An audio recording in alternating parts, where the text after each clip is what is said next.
ഇന്നൊരു വലിയ ആർമി ഡോഫ്ലമിംഗോക്കെതിരെ യുദ്ധം ചെയ്യാൻ വരുന്നുണ്ട്. അവരെന്തായാലും ആ യുദ്ധത്തിൽ ജയിക്കും. പക്ഷേ അവരത് ചെയ്യുന്നതിന് മുമ്പ് അതെനിക്ക് ചെയ്യണം. എനിക്ക് ഈ പ്രാവശ്യമെങ്കിലും സോൾജർ സാനിനെ പ്രൊട്ടക്ട് ചെയ്യണം എന്ന് പറഞ്ഞ് ലൂഫിയുടെ മുമ്പിൽ വെച്ച് റെബേക്ക പൊട്ടിക്കരഞ്ഞു. എന്നിട്ട് റെബേക്ക ലൂഫിക്ക് അവളും ആ ടോയ് സോൾജറും തമ്മിലുള്ള ബന്ധം എന്താണെന്ന് പറഞ്ഞു കൊടുക്കുന്നുണ്ട്. റെബേക്കയുടെ അമ്മ മരിച്ചതിന് ശേഷം അവളെ പിന്നീട് അങ്ങോട്ട് വളർത്തിക്കൊണ്ടുവന്നത് ആ ടോയ് സോൾജറാണ്. അവൾക്ക് ആകെയുള്ള ഒരു ഫാമിലി എന്ന് പറയാൻ ആ ടോയ് സോൾജർ മാത്രമേ ഉള്ളൂ. അയാൾ അവൾക്കൊരു അച്ഛനെ പോലെയാണെന്നല്ല, അവളുടെ സ്വന്തം അച്ഛനായിട്ടാണ് അവൾ ആ ടോയ് സോൾജറെ കണ്ടത്. ഇപ്പൊ ലൂഫിയോട് ഇതൊക്കെ പറയുന്ന റെബേക്കയുടെ മത്സരം ആരംഭിച്ചു. അങ്ങനെ ഫൈറ്റ് ചെയ്യാൻ വേണ്ടി ഡി ബ്ലോക്കിലേക്ക് നടന്നു പോകുന്ന റെബേക്കയ്ക്ക് അവളുടെ ചെറുപ്പത്തിൽ നടന്ന കാര്യങ്ങൾ ഓർമ്മ വരുന്നുണ്ട്. അവളുടെ അമ്മ എങ്ങനെയോ മരിച്ചു പോകുന്നതും തുടർന്ന് ഒറ്റയ്ക്കായ റെബേക്കയെ പിന്നീട് അങ്ങോട്ട് ഒരുപാട് കഷ്ടപ്പെട്ട് വളർത്തുന്ന ടോയ് സോൾജറിന്റെ കാര്യവും അയാൾ അവളെ ഫൈറ്റ് ചെയ്യാൻ പഠിപ്പിക്കുന്നതും ഈ കാര്യങ്ങളൊക്കെ ആലോചിക്കുന്ന റെബേക്ക ഫൈറ്റ് ചെയ്യാൻ വേണ്ടി സ്റ്റേജിലേക്ക് കയറി വന്നു. പക്ഷെ അവിടെ ഉണ്ടായിരുന്ന ആൾക്കാർക്കൊന്നും റെബേക്കയെ തീരെ ഇഷ്ടമില്ല. കാരണം അവളൊരു പെണ്ണായതുകൊണ്ടാണ്. എല്ലാവരുടെയും ആഗ്രഹം അവൾ തോറ്റു പോകാനാണ്. അതുപോലെ ഒരുപാട് പേര് അവളെ കുറ്റപ്പെടുത്തും. അവളോട് സ്റ്റേജിന്റെ അകത്ത് നിന്ന് ഇറങ്ങി പോകാൻ പറയും. പക്ഷെ അതൊക്കെ കേട്ട റെബേക്ക തളർന്നില്ല. അവൾ അവളുടെ ഉള്ളിലെ സങ്കടം കടിച്ചു പിടിച്ച് വീണ്ടും ഫൈറ്റ് ചെയ്യാൻ നിൽക്കുന്നു. അപ്പൊ അവൾക്ക് വേണ്ടി സംസാരിക്കാൻ അവിടേക്ക് കാവൻഡിഷ് വന്നു.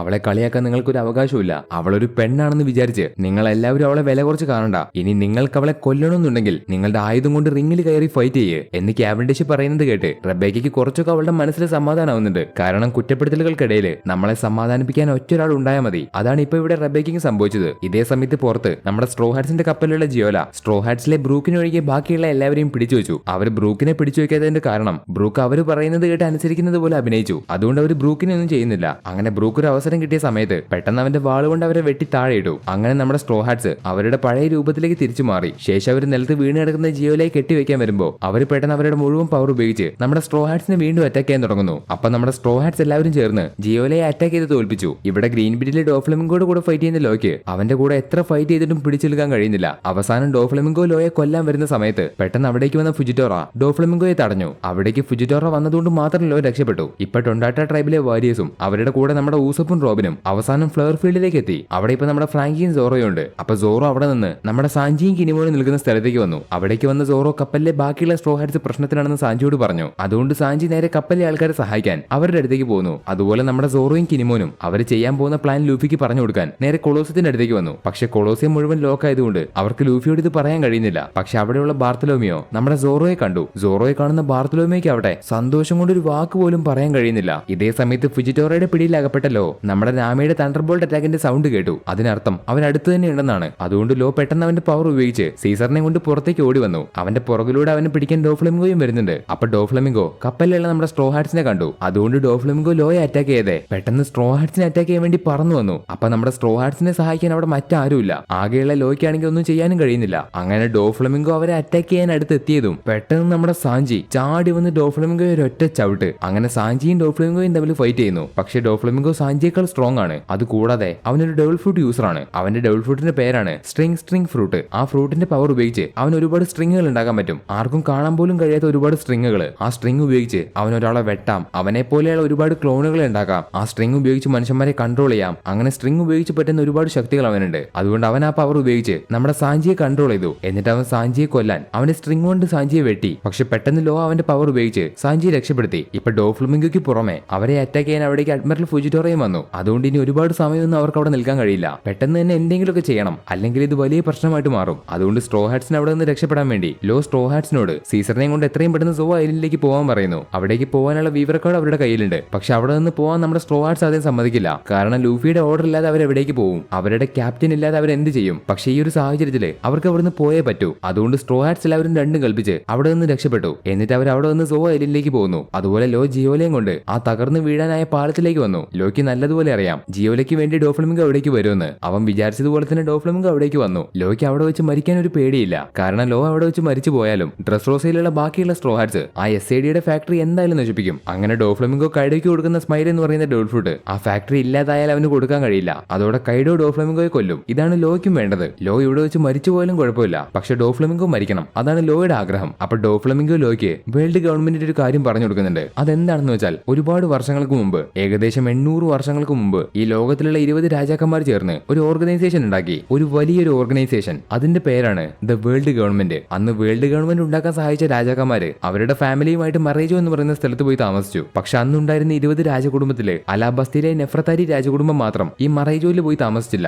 അവരൊഴികെ ബാക്കി 19 രാജാക്കന്മാരും അവരുടെ ഫാമിലിയും ഈ മറേജോയിൽ പോയി ജീവിച്ചു. അവരുടെ തലമുറ ഇപ്പോഴും മറേജോയിൽ ജീവിച്ചു വരുന്നുണ്ട്. അവരുടെ പേരാണ് സെലസ്റ്റിയൽ ഡ്രാഗൺ. ഡ്രാഗൺസ്. പക്ഷെ അവിടെ പോയി ജീവിച്ച ആ 19 രാജകുടുംബങ്ങൾക്ക് അവരുടെ രാജഭരണം നഷ്ടപ്പെട്ടു. അവർക്ക് ഭരിക്കാനൊരു രാജ്യം ഉണ്ടായിരുന്നില്ല. കാരണം അവർ മറൈജോയിൽ പോയി ജീവിക്കുകയല്ലേ, അവർക്ക് താഴേക്ക് ഇറങ്ങി വരേണ്ട ആവശ്യമില്ലല്ലോ. അതുകൊണ്ട് ആ രാജ്യങ്ങൾ മറ്റു പല രാജാക്കന്മാരെ ഏറ്റെടുത്തു. ആ രാജ്യങ്ങൾ പുതിയ പുതിയ രാജാക്കന്മാർ ഭരിക്കാൻ തുടങ്ങി. ആ കൂട്ടത്തിലെ ഡ്രസ്റോസ ഭരിച്ചിരുന്നത് റീക്കു ഫാമിലിയാണ്. പക്ഷെ അവർക്ക് മുമ്പ് ഈ ഡ്രസ്റോസ ഭരിച്ചിരുന്ന ഫാമിലിയാണ് ഡോൺ ക്വിഹോത്തെ ഫാമിലി. ഡോൺ ക്വിഹോത്തെ ഫാമിലി മറൈജോയിലേക്ക് പോയതിനു ശേഷമാണ് റീക്കു ഫാമിലി ഈ ഡ്രസ്റോസ ഭരിച്ചത്. അപ്പോൾ ഡോഫ്ലമിംഗോ പറഞ്ഞു വരുന്നത് അവനൊരു സെലസ്റ്റിയൽ ഡ്രാഗൺ ആണെന്നാണ്. അതായത് ഡോഫ്ലമിംഗോ ഒരു സെലസ്റ്റിയൽ ഡ്രാഗൺ ആണ്, അല്ലെങ്കിൽ ആയിരുന്നു. ഇപ്പൊ സെലസ്റ്റിയൽ ഡ്രാഗൺ അല്ല. ഈ കാര്യങ്ങളൊക്കെ ഡോഫ്ലമിംഗോ ലോയ്ക്ക് പറഞ്ഞു കൊടുത്തു. എന്നിട്ട് അവൻ ജിയോയിലൂടെ അവിടെ നിന്ന് പോകാൻ പറഞ്ഞതിന് ശേഷം അവൻ ലോയുടെ കൂടെ ഫൈറ്റ് ചെയ്യുന്നു. നമ്മുടെ ലൂഫിയെ കണ്ട് കാര്യങ്ങളൊക്കെ സംസാരിക്കാൻ വേണ്ടി കൊളോസത്തിലേക്ക് വന്ന സോറോ അവിടെ നിൽക്കുന്ന ബാർത്തലോമിയോട് അവന് ലൂഫി അറിയെങ്കിൽ അവിടേക്ക് അവനെ വിളിച്ചുകൊണ്ട് വരാൻ പറഞ്ഞു. അത് കേട്ട ബാർത്തലോമിക്കാവട്ടെ ഇതിൽ പരം സന്തോഷം ഇനി വേറെ ഇല്ല. സോറോ ചേട്ടൻ അവന്റെ ആവശ്യമുണ്ട്, സോറോ ചേട്ടൻ അവന് വേണ്ടി കാത്തിരിക്കുകയാണ് എന്നൊക്കെ പറഞ്ഞ് ബാർത്തലോമിയോ ലൂഫിയെ കൂട്ടിക്കൊണ്ടുവരാൻ പോകുന്നു. അപ്പൊ നമ്മുടെ ലൂഫി റെബേക്കയുടെ ഫൈറ്റ് കണ്ടുകൊണ്ടിരിക്കുകയായിരുന്നു. എന്നിട്ട് ലൂഫി ആ ജയിലിന്റെ അകത്തുനിന്ന് പുറത്തേക്ക് വന്നു. അപ്പൊ ലൂഫി അന്വേഷിച്ചു വരുന്ന ബാർത്തലോമി അവനെ കണ്ടു. എന്നിട്ട് അവൻ ലൂഫിയോട് കൊളോസത്തിന്റെ പുറത്തുള്ള സോറോ ചേട്ടൻ ലൂഫി ചേട്ടനെ കാണാൻ വേണ്ടി കാത്തിരിക്കുന്നുണ്ടെന്ന് പറഞ്ഞ് അവൻ സന്തോഷത്തോടെ ലൂഫിയും കൊണ്ട് പുറത്തേക്ക് പോവാണ്. ഇതേ സമയത്ത് കൊളോസത്തിന്റെ അകത്തൊരു സംഭവം നടക്കുന്നുണ്ട്. അതെന്താണെന്ന് വെച്ചാൽ ഫൈറ്റ് ചെയ്ത് തോറ്റുപോയ ആൾക്കാരെ മുഴുവൻ അവരൊരു വേസ്റ്റ് ഇടുന്ന സ്ഥലത്തേക്ക് കൊണ്ടുവന്നിട്ടു. ഫൈറ്റിൽ തോറ്റുപോകുന്ന മുഴുവൻ ആൾക്കാർ അവിടെയുണ്ട്. അവരെ എന്തിനാണ് അവിടേക്ക് കൊണ്ടുവന്നിട്ടതെന്ന് അവർക്ക് ആർക്കും അറിയില്ല. അവരിനി എന്താ ചെയ്യാൻ പോകുന്നതെന്ന് അവർക്ക് മനസ്സിലാവുന്നില്ല. അപ്പൊ അവിടെ കൊണ്ടുവന്നിട്ട് ആൾക്കാരുടെ കൂട്ടത്തില് നേരത്തെ റബേക്ക സംസാരിക്കാൻ പോയ വയസ്സായ മനുഷ്യനുണ്ട്. അയാളും ഫൈറ്റിൽ തോറ്റുപോയതുകൊണ്ടാണ് അയാളെ എവിടേക്ക് കൊണ്ടുവന്നിട്ടത്. അയാൾ എന്നിട്ട് അയാളുടെ തലയിലുള്ള മാസ്ക് മാറ്റുമ്പോഴാണ് അവിടെയുള്ള എല്ലാവർക്കും അയാൾ ആരാണെന്ന് മനസ്സിലാവുന്നത്. അയാളാണ് കിങ് റീക്കു, ഈ ഡ്രസ്റോസയുടെ മുൻ രാജാവ്. ഡ്രസ്റോസയിലെ മുഴുവൻ ജനങ്ങൾക്കും അയാളോട് ദേഷ്യമാണ്. അതെന്തിനാണെന്ന് വെച്ചാൽ ഈ കിങ് റീക്കു ഒരു രാത്രി കൊണ്ട് ആ രാജ്യം മുഴുവൻ കത്തിച്ച് അവിടെയുള്ള ജനങ്ങളെ ഒരു കാരണമില്ലാതെ ആക്രമിച്ചു. അതുകൊണ്ട് എല്ലാ ജനങ്ങൾക്കും അദ്ദേഹത്തോട് വെറുപ്പാണ്. ഇപ്പൊ അവിടെ വെച്ച് കിങ് റീക്കുവിനെ കണ്ട ചിഞ്ചാവോ, ഇസബെല്ലോ അതുപോലെയുള്ള എല്ലാവർക്കും അയാൾ ആരാണെന്ന് മനസ്സിലായി. അതുപോലെ ഡ്രസ്സോസയുടെ തൊട്ടടുത്തുള്ള ചിഞ്ചാവോയുടെ രാജ്യത്തിലും ഇസബെല്ലോയുടെ രാജ്യത്തിലും ഇപ്പൊ യുദ്ധങ്ങൾ നടക്കാൻ കാരണം ഡോഫ്ലമിംഗോ കാരണമാണെന്ന് അവർ പറഞ്ഞു. ഈ കിങ് റീക്കു രാജാവായിരുന്ന സമയത്ത് തൊട്ടടുത്തുള്ള രാജ്യങ്ങളിലും അതുപോലെ ഡ്രസ്സോസയിലും ഒരു തരത്തിലുള്ള യുദ്ധമോ അതുപോലെയുള്ള പ്രശ്നങ്ങളോ ഒന്നും ഉണ്ടായിരുന്നില്ല. പക്ഷേ ഡോഫ്ലമിംഗോ രാജാവായതിനു ശേഷം അവൻ ഈ ഡ്രസ്സോസയിൽ നിന്ന് ഒരുപാട് വെപ്പൺസ് ഉണ്ടാക്കിയിട്ട് അത് ഒരുപാട് മാഫിയകൾക്ക് യുദ്ധം ചെയ്യുന്ന ആൾക്കാർക്കൊക്കെ പണത്തിന് വേണ്ടി വിറ്റു. അങ്ങനെ അവൻ കൊടുത്ത ടൺ കണക്കിന് വെപ്പൺസ് കാരണം ഡ്രസ്സോസയുടെ തൊട്ടടുത്തുള്ള രാജ്യങ്ങളിൽ യുദ്ധങ്ങൾ നടക്കാൻ ആരംഭിച്ചു. എല്ലാവരുടെയും സമാധാനം നഷ്ടപ്പെട്ടു. എല്ലാ സമയവും യുദ്ധമായതുകൊണ്ട് അവർക്കൊന്നും എന്താ ചെയ്യേണ്ടെന്ന് അറിയില്ല. ഇതിന്റെയൊക്കെ ഒരേ ഒരു കാരണക്കാരൻ ഡോഫ്ലമിംഗോയാണ്. അതുകൊണ്ട് ചിഞ്ചാവോയും ഇസബെല്ലയും ഒക്കെ ഇവിടേക്ക് വന്നത് ആ ഡെവിൾ ഫ്രൂട്ടിന് വേണ്ടി ഫൈറ്റ് ചെയ്യാനല്ല, ഡോഫ്ലമിംഗോ ഇവിടെ ഉണ്ടാക്കുന്ന വെപ്പൺസിന്റെ ഫാക്ടറി എവിടെയാണെന്ന് കണ്ടുപിടിച്ച് അത് മുഴുവനായിട്ട് നശിപ്പിക്കാനാണ്. പക്ഷെ അവർ ആ ഫാക്ടറി കണ്ടുപിടിക്കുന്നതിന് മുമ്പ് തന്നെ അവരെ ഈ റൂമിലേക്ക് കൊണ്ടുവന്നിട്ടു. ഡോഫ്ലമിംഗോ ഇങ്ങനെയൊക്കെ ചെയ്തതിന് അവർ കുറ്റപ്പെടുത്തുന്നത് കിങ് റീക്കുവിനെയാണ്. അതായത് കിങ് റീക്കു കാരണമാണല്ലോ ഡോഫ്ലമിംഗോ രാജാവായത്. ഇത് കേട്ട് രാജാവിനെ അറിയുന്ന അവിടെ നിൽക്കുന്ന ഒരാള് നിങ്ങൾക്ക് ശരിക്കുള്ള സത്യങ്ങളൊന്നും അറിയില്ല എന്ന് പറഞ്ഞ് അവരോട് എല്ലാവരോടും ദേഷ്യപ്പെട്ടു. കിങ് റീക്കു ഒറ്റ രാത്രി കൊണ്ട് എന്തിനാണ് അങ്ങനെ ചെയ്തതെന്ന് ആർക്കും അറിയില്ല. പക്ഷെ അതിന്റെ പിന്നിൽ എന്തൊക്കെയോ ചതി നടന്നിട്ടുണ്ട്. ഇങ്ങനെ അവർ പറഞ്ഞുകൊണ്ടിരിക്കുന്ന സമയത്ത് പെട്ടെന്ന് എന്തോ ഒരു തരം സ്ലൈം അവിടേക്ക് വന്ന് അവിടെ ഉണ്ടായിരുന്ന സായിയെ മുകളിലേക്ക് പിടിച്ചോണ്ട് പോകുന്നു. അവനെ പിടിച്ചോണ്ട് പോയത് ഡോൺ ക്വിഹോത്തെ ഫാമിലിയിലെ ട്രബിൾ എന്ന് പറയുന്ന ഒരുത്തനാണ്. ശേഷം അവിടെ വെച്ച് മറ്റേതൊരു ഡെവിൾ ഫ്രൂട്ട് യൂസർ അവനെ ഒരു ടോയ് ആക്കി മാറ്റി. അവൻ ടോയ് ആയിട്ട് മാറിക്കഴിഞ്ഞപ്പോ അവർ പറയുന്ന എല്ലാ കാര്യവും അവൻ അനുസരിക്കുന്നുണ്ട്. അതായത് ടോയ് ആയിട്ട് മാറിയവൻ അവരുടെ കൺട്രോളിലാണ്. ഇതേ സമയത്ത് ഫ്ലോർ ഫീൽഡിലുള്ള നമ്മുടെ റോബിൻ, ഊസോപ്പ്, ഫ്രാങ്കി ഇവർക്ക് 3 പേർക്ക് ഇപ്പോഴാണ് ടൊണ്ടാറ്റ ട്രൈബിന്റെയും ഡ്രസ്സോസയുടെയും പാസ്റ്റ് മനസ്സിലാവുന്നത്. ഏകദേശം 900 വർഷങ്ങൾക്ക് മുമ്പ് ഈ ടൊണ്ടാറ്റ ട്രൈബിലെ ജനങ്ങളെ വലിയ വലിയ മനുഷ്യന്മാര് പിടിച്ചോണ്ട് പോകാൻ തുടങ്ങി. അന്ന് അവരെ സഹായിക്കാൻ വേണ്ടി മുന്നിലേക്ക് വന്നത് ഡ്രസ്സോസയിലെ ഡോൺ ക്വിഹോത്തെ ഫാമിലിയാണ്. പക്ഷെ ഡോൺ ക്വിഹോത്തെ ഫാമിലി ടൊണ്ടാറ്റ ട്രൈബിലെ ആൾക്കാരെ അവരുടെ അടിമകളാക്കാൻ വേണ്ടിയാണ് അവരെ സഹായിക്കുന്നത് പോലെ അഭിനയിച്ചത്. ഈ ടൊണ്ടാറ്റ ട്രൈബിലെ കുട്ടി കുട്ടി മനുഷ്യന്മാര് സാധാ മനുഷ്യന്മാരെക്കാളും സ്ട്രോങ് ആണ്. അതുകൊണ്ട് അവരെ പെട്ടെന്ന് പറ്റിക്കാനും പറ്റും. സോ അതുകൊണ്ട് ഡോൺ ക്വിഹോത്തെ ഫാമിലി അന്ന് ടൊണ്ടാറ്റ ട്രൈബിലെ ആൾക്കാരെ അവരുടെ അടിമകളാക്കി മാറ്റി അവരുടെ ആവശ്യങ്ങൾക്ക് വേണ്ടി അവർ ആ അടിമകളെ കൊണ്ട് പണിയെടുപ്പിച്ചു. ഒരുപാട് കാലം ഉപദ്രവിച്ചു. അങ്ങനെ ടൊണ്ടാറ്റ ട്രൈബിലെ ആൾക്കാരെ പണിയെടുപ്പിക്കുന്നത് കൊണ്ട് ഡോൺ ക്വിഹോത്തെ ഫാമിലിയുടെ സമ്പാദ്യം കൂടി. അവർ ആ അടിമകളെ ഉപയോഗിച്ച് സുഖിച്ച് ജീവിച്ചു. അതിനുശേഷം ഡോൺ ക്വിഹോത്തെ ഫാമിലി മുഴുവൻ മറൈജോയിലേക്ക് പോയി. അങ്ങനെ 100 വർഷങ്ങൾക്ക് ശേഷം, അതായത് 800 വർഷങ്ങൾക്ക് മുമ്പ് ഡ്രസ്സോസയിലേക്ക് ഒരു പുതിയ രാജാവ് വന്നു. ആ രാജാവാണ് കിങ് റീക്കു. റീക്കു ഫാമിലി ഡ്രസ്സോസയിലേക്ക് വന്നതിന് ശേഷം ടൊണ്ടാറ്റ ട്രൈബിലെ അടിമകളായിരുന്ന ആൾക്കാരെ അവർ തുറന്നു വിട്ടു. ഒരുപാട് വർഷങ്ങൾക്ക് ശേഷം അവർക്ക് സ്വാതന്ത്ര്യം കിട്ടി. അന്ന് ടൊണ്ടാറ്റ ട്രൈബിലെ ജനങ്ങൾക്ക് ജീവിക്കാൻ ഡ്രസ്സോസയുടെ അടുത്ത് തന്നെ റീക്കു ഫാമിലി അവർക്കൊരു സ്ഥലവും കൊടുത്തു. ആ സ്ഥലമാണ് ഗ്രീൻ ബിറ്റ്. ടൊണ്ടാറ്റ ട്രൈബിലെ ജനങ്ങള് അത്രയും കാലം അനുഭവിച്ച ദുരിതങ്ങൾക്ക് അന്ന് വന്ന കിങ് റീക്കു അവരോട് മുട്ടുകുത്തി മാപ്പ് പറഞ്ഞു. തുടർന്ന് ഇനിയുള്ള ആൾക്കാർ അവരെ കാണാതിരിക്കാൻ, അവരെ ഒരു മനുഷ്യന്മാര് പോലും കണ്ടുപിടിക്കാതിരിക്കാൻ കിങ് റീക്കു അവരൊരു തരം ഫേറിയാണെന്ന് കള്ളം പറഞ്ഞു. അങ്ങനെ ബാക്കിയുള്ള ജനങ്ങളുടെ കണ്ണില് അവരൊരു ഫേറി ആയിട്ട് മാറി. ഇതുപോലത്തെ കുട്ടി കുട്ടി മനുഷ്യന്മാരുണ്ടെന്ന് റീക്കു ഫാമിലിക്ക് അല്ലാതെ അവിടെയുള്ള മറ്റാർക്കും അറിയില്ല. അങ്ങനെ കഴിഞ്ഞ 800 വർഷം റീക്കു ഫാമിലിയും ടൊണ്ടാറ്റ ട്രൈബും വളരെ സന്തോഷത്തോടെ അവിടെ ജീവിച്ചു വന്നു. പക്ഷെ ഡോൺ ക്വിഹോത്തെ ഫാമിലിയിലെ ഡോഫ്ലമിംഗോ അവിടേക്ക് വന്നതിന് ശേഷം എല്ലാ കാര്യങ്ങളും മാറി മറിഞ്ഞു. അവരുടെ കഷ്ടപ്പാട് വീണ്ടും ആരംഭിച്ചു. അതുകൊണ്ട് കഴിഞ്ഞുപോയ കാലം ഇനി ഒരിക്കലും ആവർത്തിക്കരുതെന്ന് പറഞ്ഞിട്ടാണ് ടൊണ്ടാറ്റ ട്രൈബിലെ ആൾക്കാർ ഡോഫ്ലമിംഗോക്കെതിരെ ഫൈറ്റ് ചെയ്യാൻ പോകുന്നത്. ഇപ്പൊ ഈ കാര്യങ്ങളൊക്കെ മനസ്സിലാവുന്ന നമ്മുടെ സ്ട്രോ ഹാറ്റ്സ് എന്തിനാണ് കിങ് റീക്കുവിനെ അവിടുത്തെ ആൾക്കാർ വെറുക്കുന്നതെന്ന് ചോദിക്കുന്നു. അപ്പോൾ ആ ടോയ് സോൾജർ 10 വർഷങ്ങൾക്ക് മുമ്പ് ഇവിടെ എന്താ സംഭവിച്ചെന്ന് അവർക്ക് പറഞ്ഞു കൊടുക്കും. 10 വർഷങ്ങൾക്ക് മുമ്പ് ഈ ഡ്രസ്സോസ കിങ് റീക്കു വളരെ സന്തോഷത്തോടെയും സമാധാനത്തോടെയും ഭരിച്ചുകൊണ്ടിരുന്ന സമയം അന്ന് അവിടെ ഉണ്ടായിരുന്ന എല്ലാ ജനങ്ങളെയും കിങ് റീക്കു ഒരുപാട് സഹായിച്ചു. അതുകൊണ്ട് തന്നെ ജനങ്ങൾക്ക് തിരിച്ച് കിങ് റീക്കുവിനെ ഒരുപാട് ഇഷ്ടമാണ്. അദ്ദേഹം ഈ രാജ്യത്ത് ഒരു യുദ്ധങ്ങൾ ഉണ്ടാവാൻ സമ്മതിച്ചില്ല.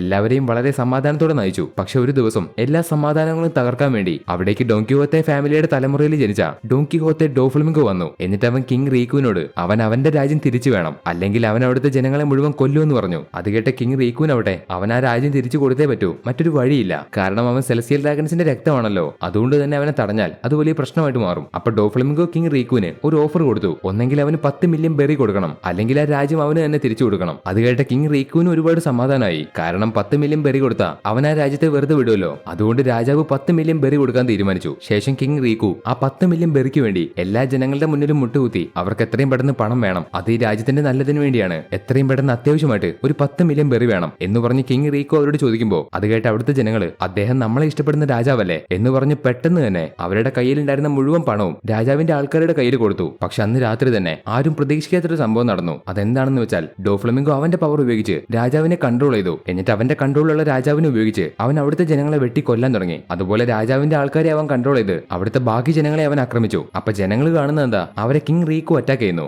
എല്ലാവരെയും കിങ് റീക്കു കൊന്നുകൊണ്ടിരിക്കുന്നു. ശേഷം ഒരു രക്ഷകനെ പോലെ അവിടേക്ക് ഡോഫ്ലമിംഗോ വന്നു. എന്നിട്ട് എല്ലാവരെയും ആക്രമിക്കുന്ന കിങ് റീക്കുവിനെ അവൻ തടഞ്ഞു നിർത്തുന്നത് പോലെ അഭിനയിച്ച് എല്ലാവരെയും പറ്റിച്ചു. അതോടെ അവിടെയുള്ള എല്ലാ ജനങ്ങളും അവരെ രക്ഷപ്പെടുത്തിയ ഡോഫ്ലമിംഗോയെ അവരുടെ ഒരേ ഒരു രാജാവായിട്ട് കണ്ടു. അങ്ങനെ അന്ന് ഡോഫ്ലമിംഗോ അവന്റെ ഡോൺ കിഹോത്തെ ഫാമിലിയിലെ ആൾക്കാരെ അവിടേക്ക് കൊണ്ടുവന്ന് അവൻ അവിടുത്തെ ഒരു രാജാവായിട്ട് മാറി. അതുപോലെ കൊട്ടാരത്തിൽ കിങ് റീക്കുവിന്റെ വിയോല എന്ന് പറയുന്ന ഒരു മകൾ ഉണ്ടായിരുന്നു. അപ്പൊ ഡോഫ്ലമിംഗോ കിങ് റീക്കുവിനെ ഒന്നും ചെയ്യാതിരിക്കാൻ വേണ്ടി വിയോല അവന് വേണ്ടി ജോലി ചെയ്യാന്ന് പറഞ്ഞു. അതുകൊണ്ട് ഡോഫ്ലമിംഗോ കിങ് റീക്കുവിനെ അന്ന് വെറുതെ വിട്ടു. അന്ന് മുതൽ ഡോഫ്ലമിംഗോയ്ക്ക് വേണ്ടി ഇത്രയും കാലം വിയോല ഒന്നും ചെയ്യാൻ കഴിയാതെ ഡോഫ്ലമിംഗോയ്ക്ക് വേണ്ടി പണിയെടുത്തു. ആ വിയോല ആരാണെന്ന് വെച്ചാൽ നേരത്തെ സാഞ്ചി കണ്ടുമുട്ടിയ വയലറ്റ് ആണ് വിയോല. അവക്കും ഡോഫ്ലമിംഗോയെ കൊല്ലണമെന്നുണ്ട്. അതുകൊണ്ടാണ് അവൾ സ്ട്രോ ഹാറ്റ്സിനെ സഹായിച്ചത്. ഇപ്പൊ ടൊണ്ടാട്ട ട്രൈബിന്റെ കൂടെയുള്ള സ്ട്രോ ഹാറ്റ്സ് അവിടുത്തെ കഥകളെല്ലാം മനസ്സിലാക്കിയതിനു ശേഷം അവരെ നശിപ്പിക്കാനിരുന്ന ഫാക്ടറി നശിപ്പിക്കുന്നതിന്റെ കൂടെ ടൊണ്ടാട്ട ട്രൈബിലെ ജനങ്ങളെ സഹായിക്കാനും തീരുമാനിച്ചു. അവരിപ്പോ നശിപ്പിക്കാൻ പോകുന്ന എസ്ഡിയുടെ ഫാക്ടറിയും അതുപോലെ അവിടെയുള്ള ടോയ് ഹൗസും രണ്ടും വേറെ വേറെയാണ്. അതായത് രണ്ടും ഒന്നല്ല, രണ്ടും രണ്ട് സ്ഥലത്താണ്. എസ്ഡിയുടെ ഫാക്ടറിയിൽ വെച്ച് ആർട്ടിഫിഷ്യൽ ആയിട്ടുള്ള ഡബിൾ ഫുഡ് ആണ് ഉണ്ടാക്കുന്നതെങ്കിൽ ടോയ് ഹൗസിൽ ഡോൺ കിഹോത്തെ ഫാമിലിയിലെ ഷുഗർ എന്ന് പറയുന്ന ഒരു പെണ്ണ് അവളുടെ ഡബിൾ ഫുഡ് പവർ ഉപയോഗിച്ച് മനുഷ്യന്മാരെ ടോയ്സ് ആക്കി മാറ്റും. എന്നിട്ട് അവരെ കൊണ്ട് പണിയെടുപ്പിക്കും. അതിനു വേണ്ടിയുള്ള സ്ഥലമാണ് ടോയ് ഹൗസ്. അവിടെയാണ് കിനിമോൻ അന്വേഷിക്കുന്ന കാഞ്ചറോ ഉള്ളത്. ഈ ടോയ് ഹൗസിൽ വെച്ച് ടോയ്സ് ആക്കുന്ന മനുഷ്യന്മാരെ പിന്നീട് ആർക്കും ഓർമ്മയുണ്ടാവില്ല.